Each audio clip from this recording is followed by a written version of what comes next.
knock the door quickly. Don't knock the door.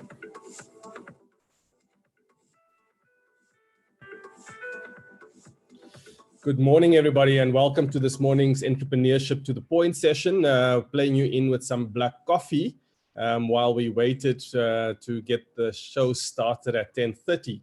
Once again, welcome to Entrepreneurship to the Point. We're all about being able to get to the point about things that pertaining to entrepreneurs. Our aim is to inform, equip, and inspire entrepreneurs. And through this COVID crisis, we've been consistently bringing out information, sharing content, equipping entrepreneurs, and sharing entrepreneurial stories. Please do check out our YouTube channel at Entrepreneurship to the Point, where all our previous webinars are available at for you to be able to engage. In our afternoon slots, we normally have an In Conversation series where we're speaking to entrepreneurs and hearing entrepreneurs' stories as opposed to speaking about entrepreneurship. This morning, we've got an exciting lineup for you with global strategist Abdullah Farachia, really exploring strategy in an era of mass disruption during the COVID-19 crisis and beyond. And really, as a small business, how does this impact you? What do you need to be able to focus on now in terms of your business strategy? Please do also sign up at our newsletter. That's www.ettp.co.za. We also have the chat function below. Please do engage on the chat functions. We will be taking your questions on the chat functions, but also let us know where you're signing in from and what your business is all about.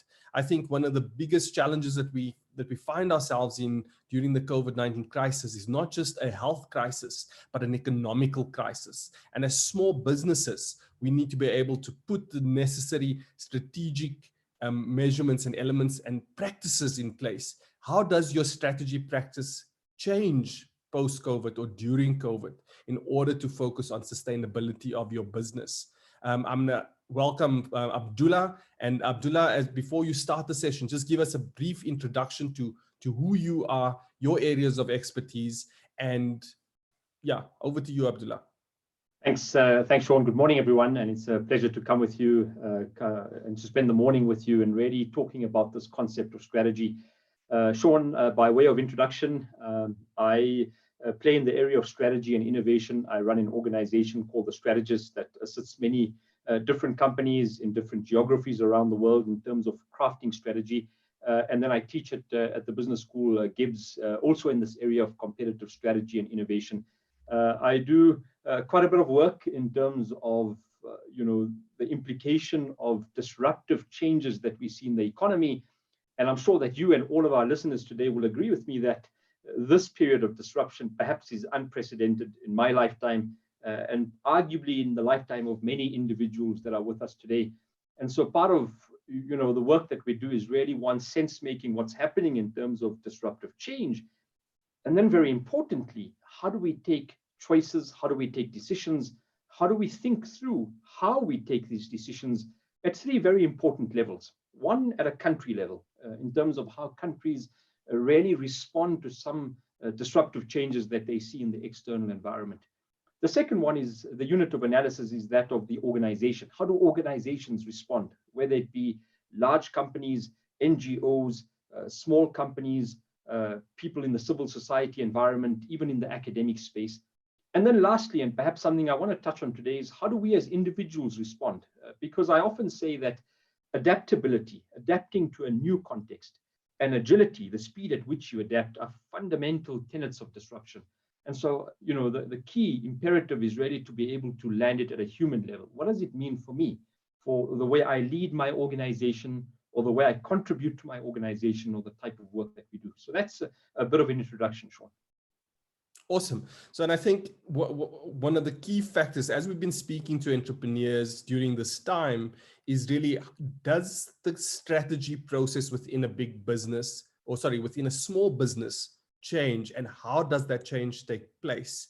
And what are some of those kind of thinkings and models or methodologies that they can apply during this time in order to make sure that they are able to really have the right thinking in place to reformulate that strategy, because it's not business as usual. So very much looking forward to this masterclass series. Abdullah, take us through. We've got some guys dialing in from Durban, Botswana, some Joburg guys over here. So we've got quite a few businesses dialing in from all over the place. Cape Town, please do let us know, engage in the chat, and keep those questions coming, and we'll keep the questions at the end as well, I guess, Abdullah, to be able to engage with the participants.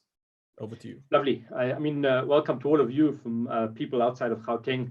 I'll tell you, I spent some time with my big girl. She's 7 years old. She has a birthday coming up next week, and it's really overwhelming her that she's going to have a COVID birthday.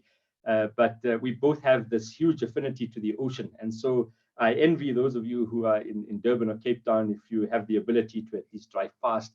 But it's a pleasure to have all of you with us today. Sean, I thought the way we'll perhaps run this is I want to maybe give some opening perspectives. I've put a few slides together in terms of some of the work that I've done with organizations in the last few weeks, just as a frame of reference for us to be able to start this conversation. To all of you, please feel free to ask questions in the chat column, and then let's use the latter part of this conversation to really interact with each other, to connect, to engage, to provide some perspective in terms of where we are. I've titled this The Big Reset because a lot of people continuously ask the question, when will we go back to normality? When are we going to go back to the environment that we were in, perhaps in January 2020, perhaps when we were there in 2019 and the years before? And I'm going to start with that frame of reference because I think the reality of where we are is that this is an entirely new reset. We are without a doubt, and we've moved into a discontinuous, into a disruptive, accelerated digital world underpinned by rapid shifts in every facet of society. So no matter which sector you're in, no matter which geography you live in, no matter which environment you come from, we have to embrace the fact that this is an entirely new reset, a reset in terms of the political economy, a reset in terms of the economic structures that we used to, a reset in terms of human behavior. And I'm going to spend a bit of time really talking about some of these new trends and some of the changes that we'll see. And the reason I say that is because if the canvas changes, so too must the colors that we paint on that canvas. And so part of what I want to really frame today for all of us as entrepreneurs is that perhaps we need to think about these new colors. We need to think about how do we take different choices, because the type of choices that we take will determine how we emerge. I found this piece, and many of you probably seen it, by Zapira a few days ago. I think what we've all realized in the WhatsApp groups that we belong to, in all of the social media, is that there are many people with different views in terms of what the implications from a health perspective are of COVID-19, what the economic implications are. And I want to use this session to be able to really guard against that, because I think we have to rely on some of the health experts to do the work of what the health outcomes might be. We then also have to, coming to your opening, Sean, think about the economic impacts. I don't think this is an either-or conversation. This is a conversation about lives versus lives in our economy. How do we sustain businesses? How do we create economic structures that allow for us to look at the health implications, but then also the economic implications? You know, the period we're in today reminds me of a really incredible quote by Milton Friedman. It wasn't postulated by him for a COVID environment, but speaks so much to where we are today. Friedman argues that only a crisis, actual or perceived, produces real change. And he says when that crisis occurs, the actions that are taken depend on the ideas that are lying around. What we do need in the current environment is really individuals who bring a number of ideas together in terms of what it means for you and your family structure, what it means for your business and your organization, and how do we actually think about these new ideas to stitch on a new canvas. So let's maybe start with the frame or the model that I'm going to use today. I'm going to use the work of a colleague, Don Sull, who teaches at different business schools around the world.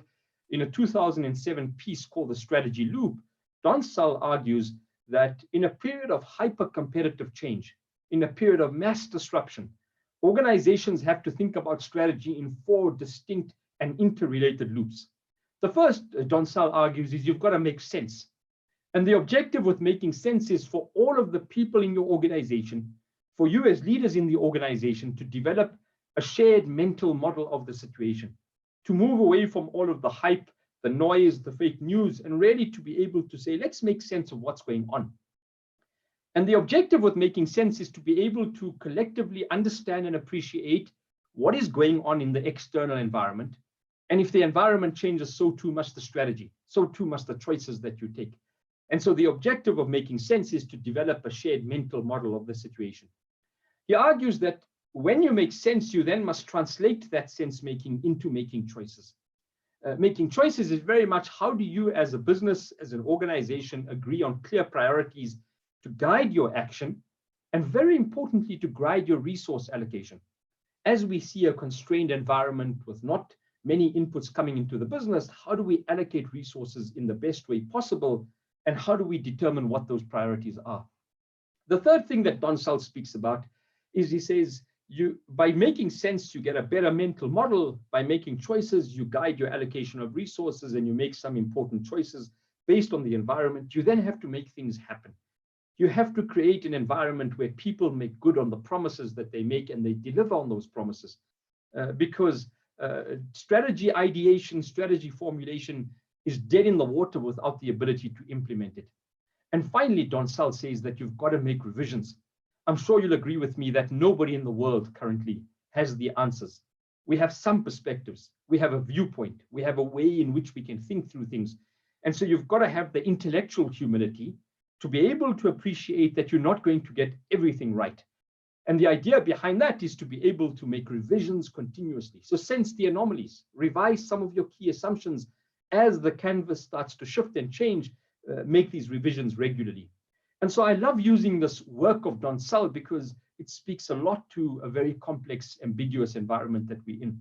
So let's spend a bit of time, not too much, but really, I spent a huge amount of work at the business school I teach at Gibbs, talking about trends that will impact our future.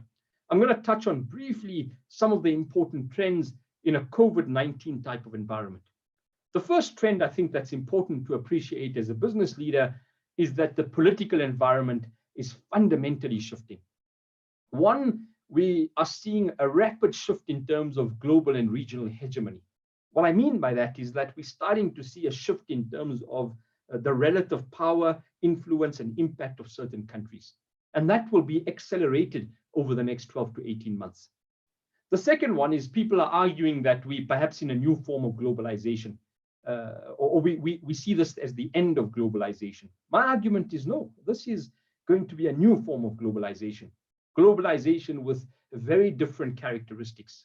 Globalization that speaks to a different way in which we connect and interact with each other. In the world of digital strategy, we speak about this concept of network effects. We used it in the space of the digital economy, but you see how network effects translates in terms of the spread of COVID-19. That through our interconnectedness as a society, through aerial connectivity, through movement and mobility of goods, services, and people, we're able to spread so quickly a virus that we can't really see. And that gives you a sense, perhaps, of how globalization might emerge. The third one, much to the eye of many of you living here in South Africa on this call, who happen to be smokers, is, we're going to see increased state intervention. Different ways in which will play out in different countries, but state intervention in terms of the role of the state to be able to assist society to navigate some of this here. And then finally, I think we're going to see increased nationalism. Why do I say that? Well, we've already seen the fight for resources. As borders close up, we've already seen countries scrambling for N95 masks, scrambling for pharmaceutical medications, scrambling for access to PPE equipment. And this will create a context more broadly around increased nationalism as countries realize that they have to show up their domestic capability and resources. Those political factors, that political sense-making takes us into economic context, that they're going to be dire, ghastly economic impacts and perhaps some silver linings that I see. The first is, without a doubt, in the next 12 months, it's going to be a very tough terrain that all of us are going to traverse on. Myself, yourself, colleagues, everybody in the countries we live in. We've already seen in many countries around revised targets in terms of GDP. South Africa's GDP dependent on who you hear from. S&P, who downgraded us again last night, has come through with a projection of between 4 and 5%. The Reserve Bank thinks it's between 6 and 7%. And so whichever number it is, a minus 5 to 7% GDP growth is really tough in an environment where we already walked into this crisis with anemic economic growth. In fact, not walked, actually ran into this crisis. And so a minus 5, 6, 7% decline in terms of GDP growth is ghastly. But in an environment where it's not South Africa-centric or Botswana-centric or Kenya-centric, but really a global phenomenon. Every country will go through a reduction in terms of economic growth, which will impact the circular flow of money and really impact demand factors. That leads me to that second point, that we're going to see an acceleration in terms of supply and demand shocks. Supply shocks because all of a sudden we've seen countries limiting the ability to export and import goods, the closing of borders, the shutting down of factories, and so it's difficult to be able to get access to supply in certain environments. At the same time, there's a demand shock, as individuals don't have the ability, whether it be financial or even just access, to be able to buy certain goods and services. We see a reduction in terms of that demand. So think of the automotive sector. We've seen the shutting down of factories in the automotive supply chain. We've seen many motor dealerships not being able to open up. And so even if you need a motor vehicle, it's hard to access it. And coupled with obviously the massive impact in terms of economic growth, demand starts tapering off. I think we're going to see a deeper impact in certain sectors. Without a doubt, sectors like tourism, like entertainment, like aviation, will see a much harder impact from COVID-19. But what I do see, and this is important, and it comes down to Milton Friedman's point, is we're going to see the advent of new business models, new economic opportunities, new paths, new ways in which companies deliver and derive value. And that perhaps is where I want to focus some of this conversation. The third shift in terms of sense making is very much social. I'm going to argue today that we're going to see this cognitive rewiring of human behavior. Big words which simply mean that we're going to see a shift in terms of how humans connect, interact, engage, work, find each other. And you already see this cognitive rewiring of human behavior playing out. All of a sudden, we're able to have engagements with family members who had never, in some cases, logged on to some of the technologies that we use, and we're now connecting with them via Zoom or Microsoft Teams. And that is going to be accelerated, the way human behavior shifts. The second is, I want you to think of your own world. Think about how your own behavioral patterns have shifted, how you see shifts in terms of the way you access groceries or supply. And that cognitive rewiring will continue post-COVID. We're going to find new ways of doing things, new ways of working, new ways of connecting. And that takes me to that other point, which is a change in human connectivity.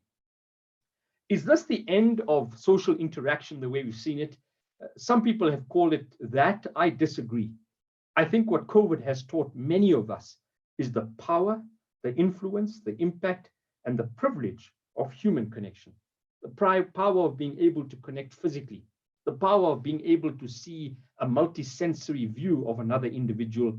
And I think when human beings see that power, they crave for it and will want to go back to it. Perhaps we'll see the emergence of some hybrid models. And so that's why the third point I put there is the increased relevance of new skills. Skills that are non-digital skills. This is not only a digital revolution, it's also the emergence and the importance of new skills like critical thinking, emotional skills, what I call human-only skills. And for those of you who have kids on this call, I'm going to argue today that we need to use this opportunity to really amplify some of those skills that come together. And the last one on the social element is something that really worries me, is that as we see economic shocks, as we see health shocks, as we see an impact in terms of the disease burden, as we see hunger playing out, we're going to see increased levels of grief, of anxiety, of sheer fear around the world. And part of our responsibility is to be able to see how we collectively assist in terms of that. And then technology, without a doubt, huge shifts in terms of what I'm going to call digital acceleration, the increased acceleration of digital in terms of how you provide your good or service, digital acceleration in terms of how you work, how you connect. And I think we're going to see the emergence of digital-only businesses, which will start to shift. So let's take some of that work, some of that brief sense making, into two very important concepts that I want to bring today. I think strategy in a COVID world has to be delineated into two very important areas, what I call the now and what I will call after this the next. And the important thing of the now and the next is that they have to run together at the same time. You have to think of the now, and you have to think of the next now as well. These two areas of strategy in your business have to run on the same runway at the same speed at the same time, perhaps by different teams who connect and interact with each other all the time. So let's look at the now. The now I've put into 6 very important buckets or areas. The first one is really looking at the financial impact of COVID-19 and the next 6 to 9 months. So when I talk about the now, I talk about the next 90 days, the next 6 months, and perhaps the rest of 2020, because there's so much uncertainty. And so in the now, we've got to talk about the financial impact. We've got to really zoom in on all aspects of the financials of our business, whether it be CapEx or working capital or the fixed costs, and then find ways in which we can enhance efficiencies. Look at ways in which we can reduce some of those costs. Find ways in which we can rationalize costs that were not necessary or are not necessary in a COVID world. And critically, I think you have to pressure test your P&L and liquidity, not monthly, but daily. Really look at what the liquidity model is of the business. And if there are challenges and you foresee challenges in terms of liquidity, really be proactive in terms of reaching out to some of the funds that have been put together, some of the financial instruments, or perhaps find ways to be able to mitigate that. So without a doubt, the heartbeat of the organization in a COVID world is financial impact and what I call human capital, which for me is so important, is that many organizations have only zoned in on the financial impact and have left out the criticality of the people who work for us, the oxygen of our organizations, me and you. And so part of this is really saying that the human capital element is so important to be able to take a razor view on. One, we've got to really create environments, systems, and structures to find new ways of working. So whether you're working from home or whether you're only allowed to work in a certain period of time, we've got to create all of the measures in terms of these new ways of working. I think too, we've got to engage regularly with our staff. At our business school, Gibbs, our dean, has a daily call with every single staff member at 12 o'clock where we actually connect and interact with each other. And so that engagement is critical in terms of being able to keep the connection with people in the organization. And then lastly, I think many people are going through a difficult period emotionally. And so we've got to create in organizations the environment of what I call psychological safety. We've got to create the requisite systems that support people who are going through a difficult period. I think the financial and human capital impact are fundamentals in terms of the now, and they allow us to be able to think about the third element, which is what I call the business model. In the business model, I think you've got to look at 3 very important areas. This morning, I thought about the third. I think one, you've got to think about points of vulnerability. Where are you vulnerable as a business? How do you start to mitigate some of these vulnerability elements? And then you've got to look at points of business continuity. Where can you continue business? Because that continuity impacts your human capital and your financial. And the last one I spoke about this, or I thought about this morning, is obviously points of business opportunity. That we're going to see as levels start to come down, there's points of opportunity opening up. It's about proactivity around that. The fourth one, for those of you who are in a supply chain dependent environment, is this ability to be able to really hone in on the supply chain challenges in your supply chain environment. So even suppliers who are particularly reliable at one point in time might be going through their own pressure. And part of what we've got to do is to be able to not only look at our primary suppliers, but suppliers in the entire value chain. So second, third, fourth tier suppliers, suppliers of the people who supply your suppliers. And then have very transparent, honest conversations in terms of their stability, some of their country restrictions, and the ability to provide a steady stream of supply. I think it's no longer supply chain premised on price or only on quality and price, but also availability. And so you've got to start looking at ways in which you can diversify the supply chain base. The fifth one is I've seen many organizations relaxing in terms of their communication. Communication has never been more important than the current context. And it's communication not with your exco or with your leadership team only, but communication with all stakeholders, communication with your clients, communication with the regulator, communication with your staff, communication with the community in which you're operating in, because physical distance must never, ever translate to organizational distance. And so we've got to open up the valves of communication. And sometimes it's communication that doesn't give the answers, but at least the comfort that we are aware, we're here, and we're connected as at a human level, at an organizational level. And then lastly, in the period of mass disruption, the type that we see at the moment, it's about speed over elegance. In a period of uncertainty, speed matters. It's about offense against defense. It's about how do you create an adaptable, agile ecosystem that flows in your blood and veins. And as I said earlier with Don Sal, you're not going to get everything right, but at least you've taken some action.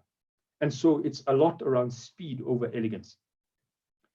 You'll see, if you want to really look at how speed over elegance plays out, it's really the organizations that have been proactive in terms of their posture.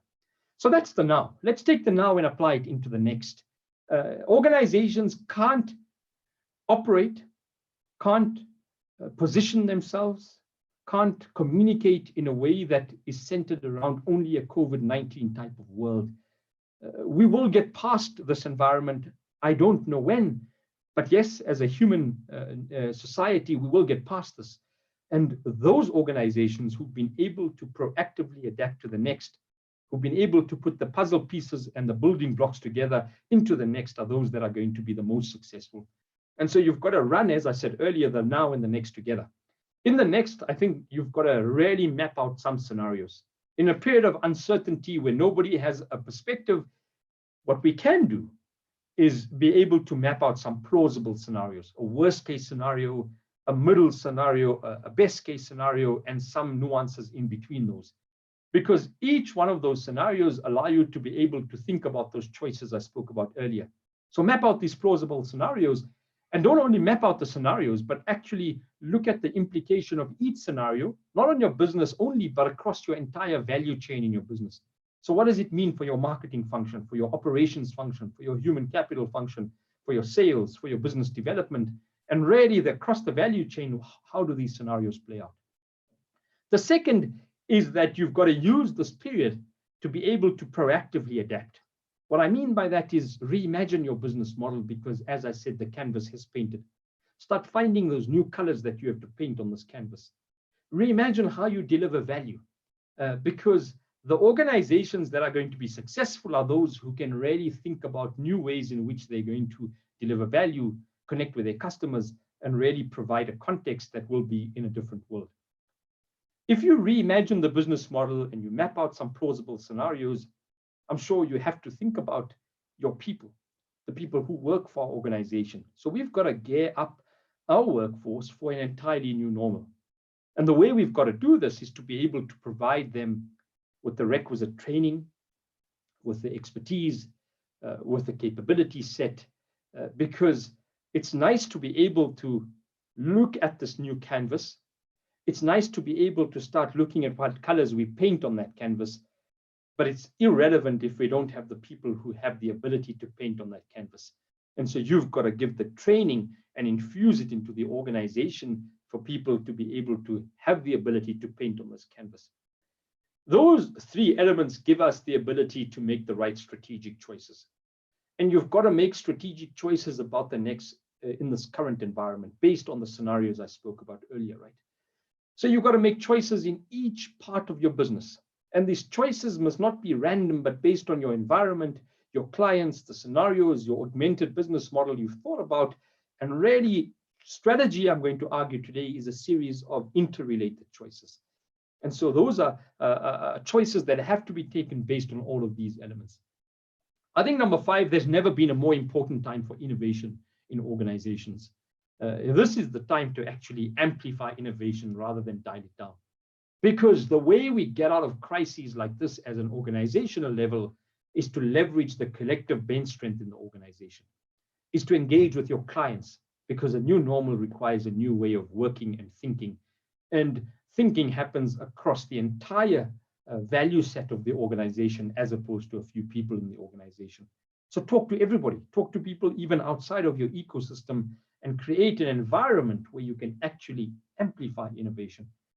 And then all of this gives us the ability to start iterating, start experimenting, really this ability to have what I call absorptive capacity.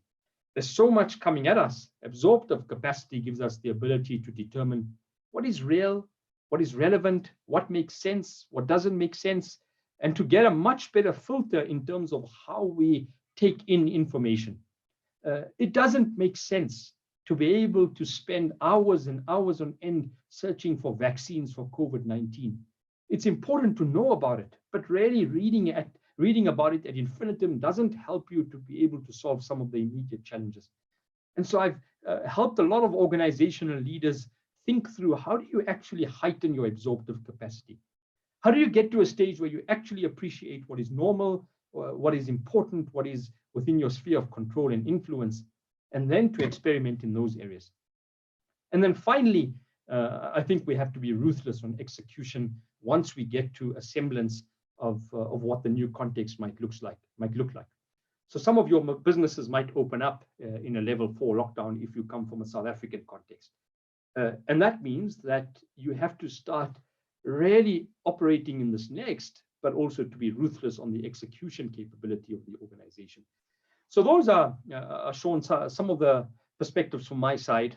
As I said, I wanted to run through this so we can actually use the second part of this to actually have an interactive discussion, to really connect and engage with all of you who are with us today. Thanks. I think awesome, Abdullah. I think that definitely very insightful. I think one of the key factors for me when it comes to Dansal's work is the ability to understand the context in which you're operating. So making an analysis of the now and going through that sense-making process that is quite critical for whichever context you're operating in as a business. One of the questions that we had from Ashilo was around the political environment, and I just want to refer to the actual question, so just give me a minute. He says, on the state intervention, we're going to see increasing threat on some of the democratic environment towards an authoritarian state. Are we seeing the shift from that political perspective? Yeah, I think, look, in a state of disaster that's been called in many countries around the world, other countries calling an even further level of state of emergency, obviously the legislative provisions in certain countries allow for increased state intervention in the interest of broader society. So yes, we're going to see in the immediate term increased state intervention in many countries around the world. I think the responsibility on the citizenry is to be able to ensure that that is done in the best interest of society, and there is a stopgap measure if that isn't done right. And the stopgap measure, if that's not done, is obviously in this country, in South Africa, where I live, is the judiciary serves as this ability to counterbalance whether rights are enforced in such a way that it flouts some of the constitutional principles, and obviously taking those constitutional principles not in isolation, but also in reality of what we find in a state of disaster. And so I think we do have some of those counterbalances in place. I have seen certain countries where I'm concerned about some of the more deeper levels of state intervention. I hope that it doesn't realize or result in an entirely new normal where we see this becoming a way of doing things, because that's when we start to challenge the very basic fundamentals of democracies. I do think that some elements are important to be able to manage the deeper implications of COVID-19. And then, I mean, and that was probably going to be a global phenomenon when we look at the political environment. It's not necessarily just on a South African context. So I think that there is definitely a global shift that we're going through. Another question, one of the key factors that you said was really communication, and how communication becomes critical during this time with all stakeholders involved. I like the fact that you said we shouldn't, even in the time of social distancing, we shouldn't create organizational distancing. And Nkosinati had a question that says, does communication impart improvement of your negotiation skills during this time? So part of that engagement with your stakeholders really becomes most probably an effective way for you to be able to also negotiate new terms as a business. Look, I think the reality, and I lead up a few businesses where I'm either invested in or I sit on the board. Our posture has been that we've got to create an environment where we actually connect with individuals in our ecosystem to be able to look at how we can find each other in terms of some of the contextual challenges. So find each other in terms of cost of goods and services, or find each other in terms of delivery, find each other in terms of access, find each other. And I found that in many instances, we've been able to connect at such a level because there's an appreciation. There isn't a cognitive dissonance in terms of what's happening. There's an appreciation in terms of what's really going on. There are instances, there are experiences where organizations have not done that. And I don't think that is the way organizations should be run. I think we've got to find a way, especially in the spirit of Ubuntu, to actually say that we're all in this together. We all have to find ways in which we can address some of the broader challenges together. So being short-sighted in terms of how pricing is put together, or being short-sighted in terms of being difficult with a supplier who perhaps can't pay in the short term, and you have the ability to be able to mitigate some of those shocks, is not ideal, because then you create an environment where businesses are destroyed, and the resultant implication is that it impacts your business inadvertently. And so I think we've got to find ways, and I think we've got beautiful principles in our country to be able to speak to how do we actually connect and engage with each other better. I think in a COVID-19 world, empathy is fundamental, because empathy allows me to be able to appreciate the context of the other. And what we have learned in the last 5 to 6 weeks is that we can't get out of this crisis individually. No matter your financial position, no matter your title, no matter your status, no matter who you are, we're all in this together.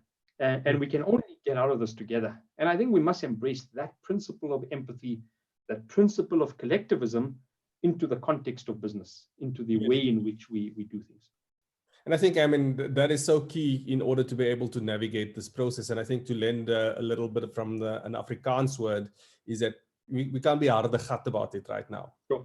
We need to be able to, we're all in this together. Where are you creating that leniency, whether it's with your employees, whether it's with your suppliers, whether it's with your clients, being able to make sure that everyone is engaged effectively. We've got another question here from Kosinati from Able Energy. And it says, for businesses to adapt quickly and effectively to the rapidly evolving business environment, is it solely government's responsibility for providing an enabling environment? Or what, I'm rephrasing a little bit, what role should the business community play in leading? I think Kosinati, it's a beautiful question, and it's something that I've been writing about. In fact, there's a book that a few of us have contributed to assist businesses, and one of the points I make there is exactly to your point: is that this is not a binary conversation that takes the responsibility of navigating out of a COVID crisis and takes that responsibility and passes it on to a government, or takes that responsibility and passes it on to senior leaders in an organization. But it's really this ability to be able to think about what are the different ways in which actors in society can find ways to contribute. And so I'll use a very personal example. So last night I spent some time on a call with a few different experts in different spaces. So we had civil society leaders on the call, we had leaders of NGOs, we had leading economists, we had some political actors, and we had some business leaders. And what I found fascinating, in fact, I wrote about it last night, was that every one of these individuals on this call had such a different lens in which they seen the impact of this crisis. So a very prominent civil society leader, his inputs were so different, but so incredibly powerful in terms of the nature of the conversation. And it provided a different perspective to what the economists were putting together, or the economists were positioning. And the view from the economists was so important, but if it wasn't really taken in light of some of the other inputs from other actors into the room, it would have been, I think, one-dimensional. And so I think what we're starting to learn here is that we've got to look at things from multiple perspectives, And to your point, we've also got to get everybody to put their hands on deck. You can't only rely on the captain to be able to navigate the ship. You have to rely on everybody to be able to play a contributory role.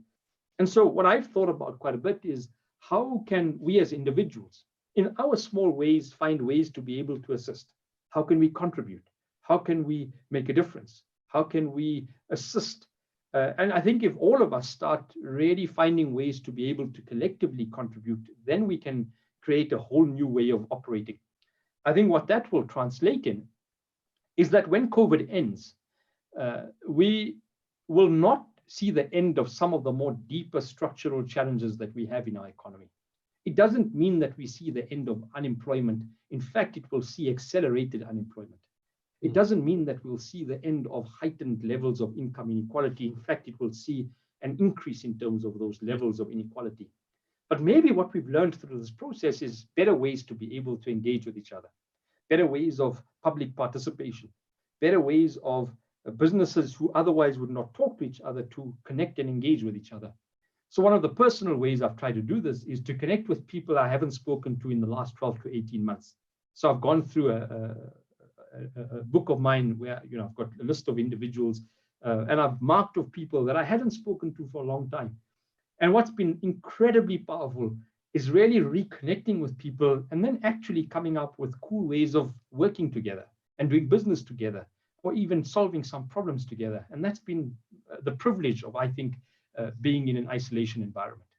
Yeah, as being able to really look at how do you see those new opportunities as well, and that network, being able to tap into the network. Got two interesting questions that really pertain specifically to small businesses. One from Ashley Naidu that's asking, with the new normal coming up, there's going to be an increased cost of PPE and health and hygiene cost for small businesses. How should businesses look at the increased cost? Is it going to be something that's crippling to small businesses? And then we've got from Kenneth Diole, he says, Abdullah, how do you see the new normal as it relates to the marginalized communities, informal traders, emerging entrepreneurs? What are some of the key lessons thus far from COVID-19? So specifically small businesses, the increased cost of operating, and the new normal for almost informal and emerging entrepreneurs. What insights or advice would you give?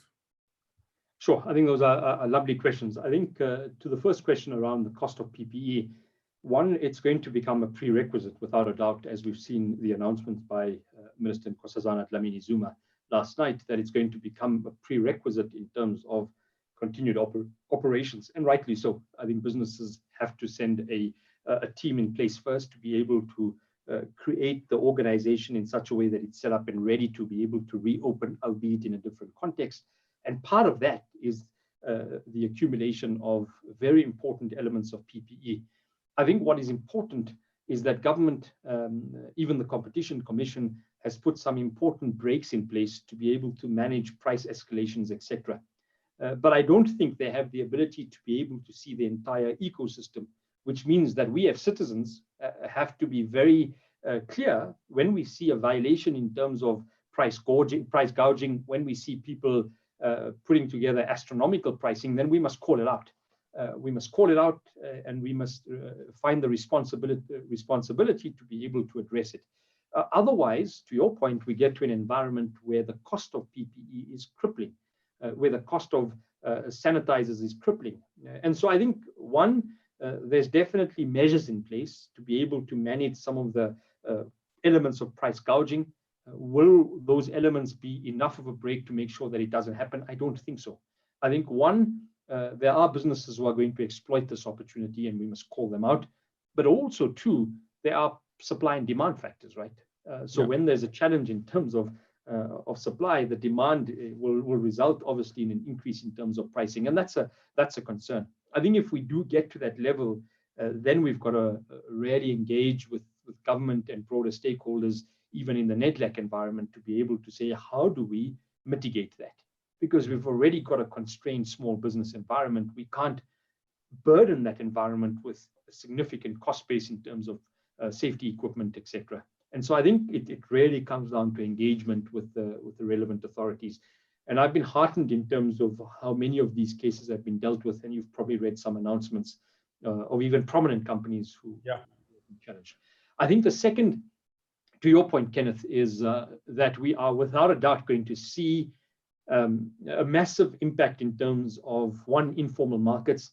There's a beautiful piece out by The Economist in terms of the global impact on informal markets. Because informal markets, by their very nature, by their very setup in terms of social interaction, really go against the ways in which businesses have been asked to re-engage in society. And so I think by virtue of that, we're going to see a more longer term impact in terms of informal markets. I think what we've got to think about in terms of adaptability is how do we create or support informal markets to be able to start to digitize some of their offering, so at least in some way we can create a context. And how do I foresee some of that playing out? Well, maybe we've got to look at how a grouping of informal traders collectively can get onto a digital ecosystem. Am I excited by that? No. For those of you who know me, know that I teach in the area of digital strategy as well. It's something that I'm particularly passionate about. But as I said earlier, there's a pleasure, there's an experience, there's a power of informal markets that we just must not forego. But I think in the short and immediate term, we're going to have to find ways to be able to adapt, perhaps in the context we're in. Okay, awesome. Just two things before we finish off. We do have quite a bit of questions in the chat, but I'm going to ask if we can address some of those questions in the chat. We're not going to get to all of the questions.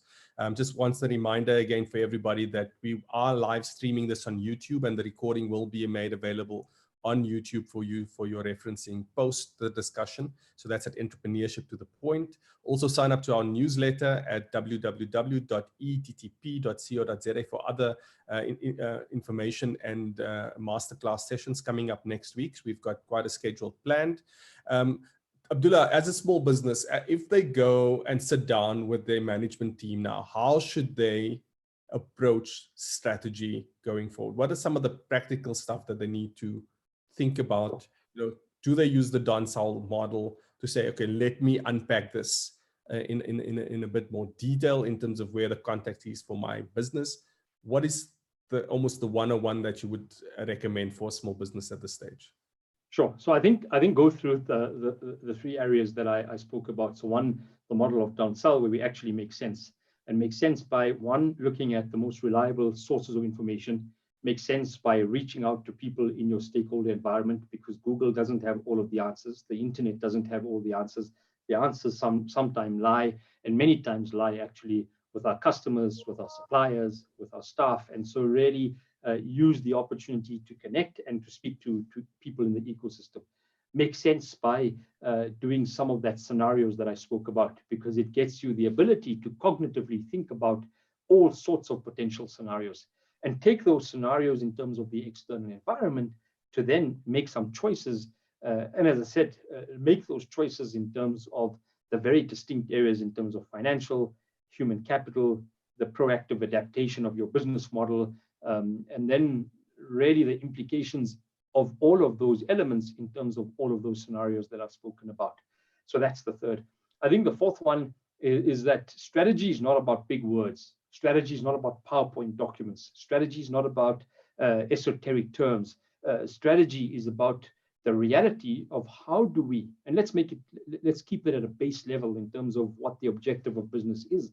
It's the objective of being able to look at income receivable based on either goods and services that we are providing versus the amount it costs us to be able to deliver that goods and services. Not cost price versus selling price, but really the overall cost of providing that good and service. And it's that interplay between the two, right? That's how you create value. And so you've got to hone in on both aspects. What are the cost implications of providing my service? What are some of the fixed costs that I have? And then secondly, what is the current income I am receiving as a business? Perhaps it's nothing. And then we've got to think about, if it's not really any income based on the level I'm on, how do I actually navigate some of the cash flow implications? And then to look at the next is to be able to say that if I have made sense of what's going on, if I see a whole new context and canvas, what are some of the choices I'm going to take? And the advice I'm going to give here is that sometimes this is particularly difficult. It's difficult because we never expected the speed and the acceleration at which COVID came to us. We never expected the mass level of disruption that this will have on us. We never expected the fact that the entire ecosystem globally will shift and change. And so it's very hard for us to accept some of the consequences of it. For me, it's about being able to say that we've got to think about it, and then we've got to really come to terms with how do we navigate in an entirely new context. And I know it's difficult.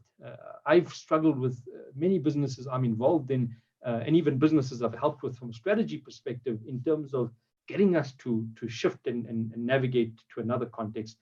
But my point is that it's about speed over elegance. It's about that iteration of trying new things. And I'm going to encourage you to try and do that as business leaders. So come with your team, and maybe this allows us to dream about new ways of thinking.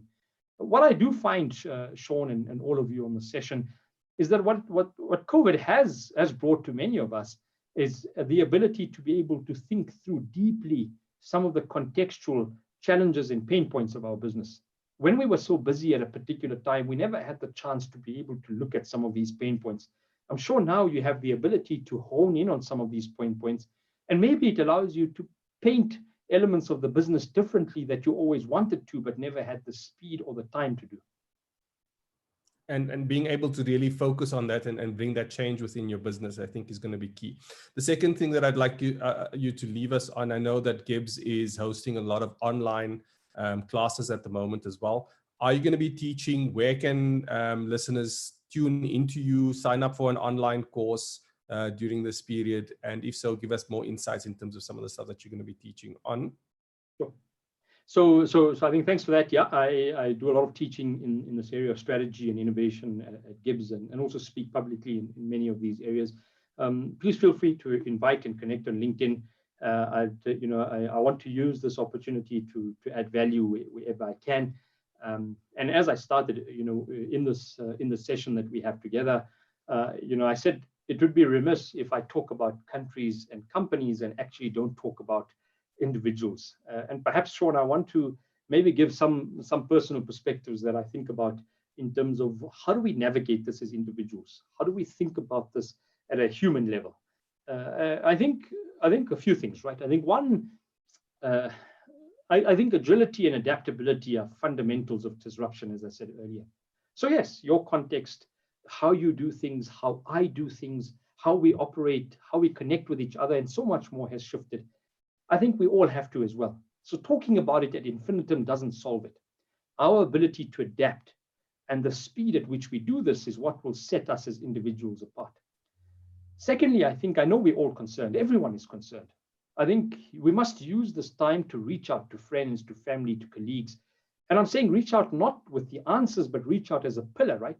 Because I think the more pillars we have as a society, the more we can rise.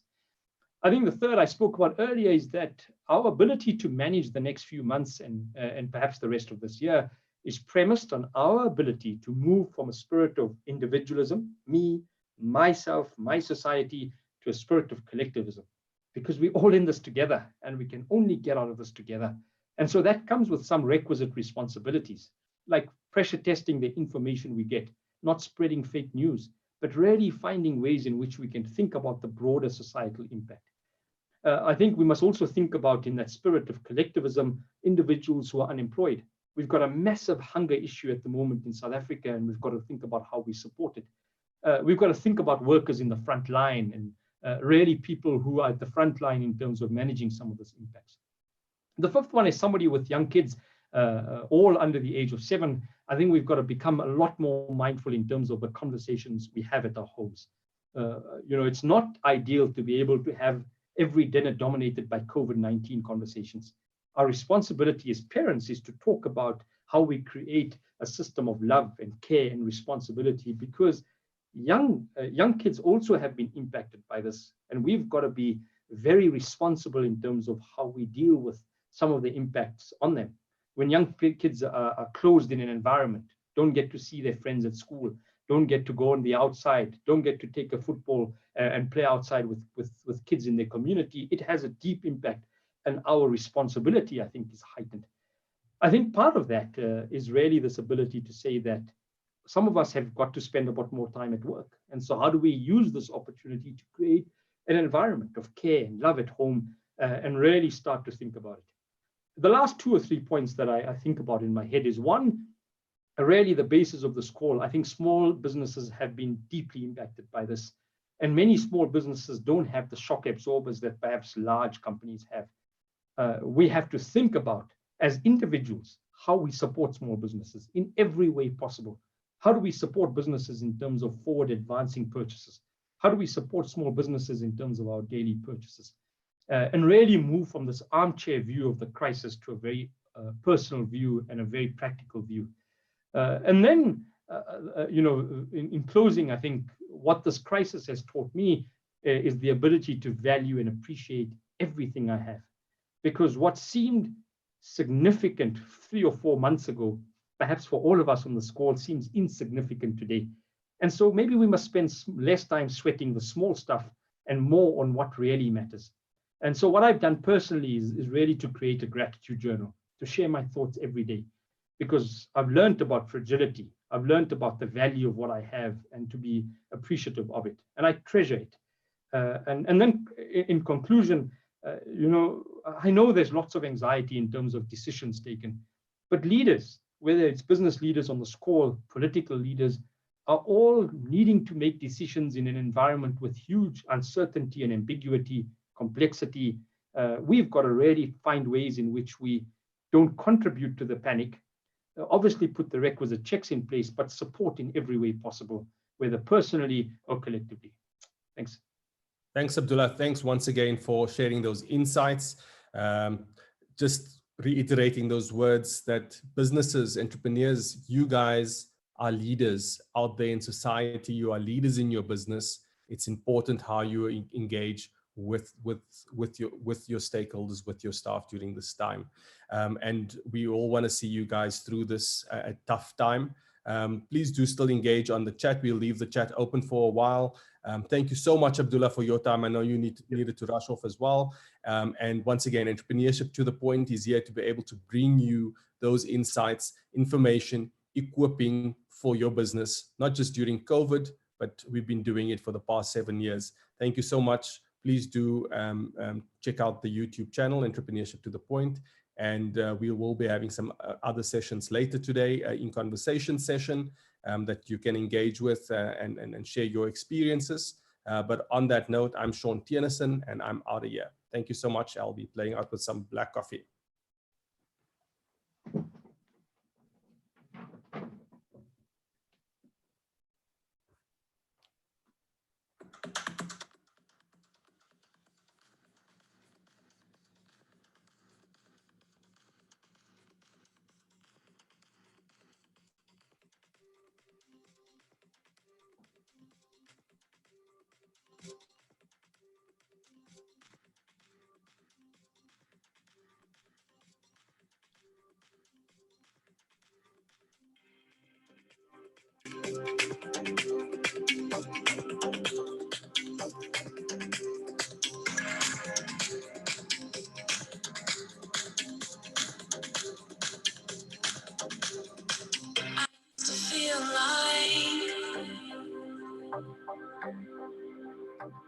Everywhere on the same.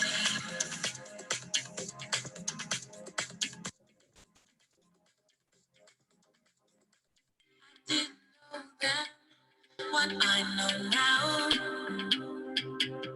A race is just a game.